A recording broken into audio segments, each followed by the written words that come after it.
আজ আমার এখানে স্বর্গপুর এতদিন অবনিস্তব্ধ হয়েছে, কেন এত অবনিস্তব্ধ হয়েছে? তবে হয়তো যতবার রেখেছি যেন এই স্বর্গপুর আমার অবনিস্তব্ধ, তবে যেন কাউকে নয়তো ওই কাউকে হয়তো আমার হারাতে হয়েছে।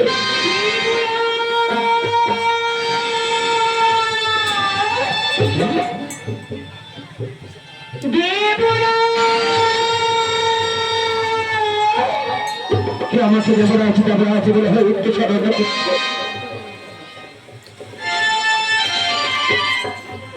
দেবরা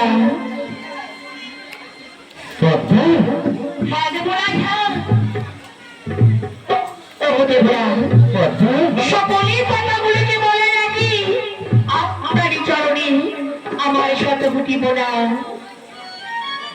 আশীর্বাদ আশীর্বাদ। কি হইতে তো আগমন আর কেন করিয়াছিস ঈশ্বরের? দেবরা তুমি তো সবই জানো দেবরা, সকলেই দেবতা পতিত এই পৃথিবীর বাজারে তোমার ভাতৃভক্তপতি পতিত নয় সে বর্তভাবে যেমনই পরিবর্তন আমি ঘরে করে করিবা বাড়ি মহিমাকে প্রচার। তাই তো এই বিপদে থেকে তোমাকে যে আমাকে রক্ষা করতে হবে মামা। বড় যারা হয়তো কি করতে হবে আর হয়তো আমার কাছে কেন এসেছিস? তবে শোনো বাবা,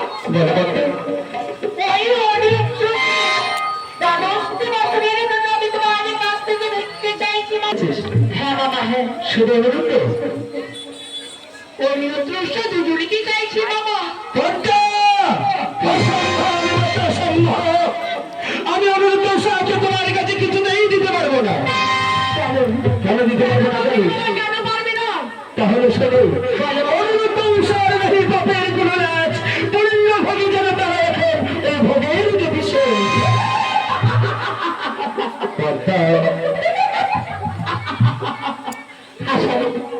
হাসালি বাবা, তুমি আমায় হাসালি। আমি হাসালাম? হ্যাঁ বাবা। কি বলতে চাও তাহলে তুমি? আমি শোনো বাবা, আপনার এই সর্বভূত করবে বসন্ত উৎসবের আয়োজন, সেখানে নৃত্য করবে অনিত্র উষা, আর সেই সুপূর্ণ সুযোগ হিসাবে করব নৃত্যের তালভঙ্গ। আপনি তাদেরকে করবেন অভিশাপ, আর আমি তাদের দুজনকে দ্বাদশ বছরের জন্য নিয়ে যাব ওই তো সেই মর্তধারী মহিমাকে প্রচার। কি হচ্ছে হ্যাঁ বাবা। বলো মামা। ঠিক আছে বর্দার, আমি যেন অনুরোধ সাহায্য তোমাকে দিতে পারবো, কিন্তু আগেই বলেছিস দাদা বছরের জন্য।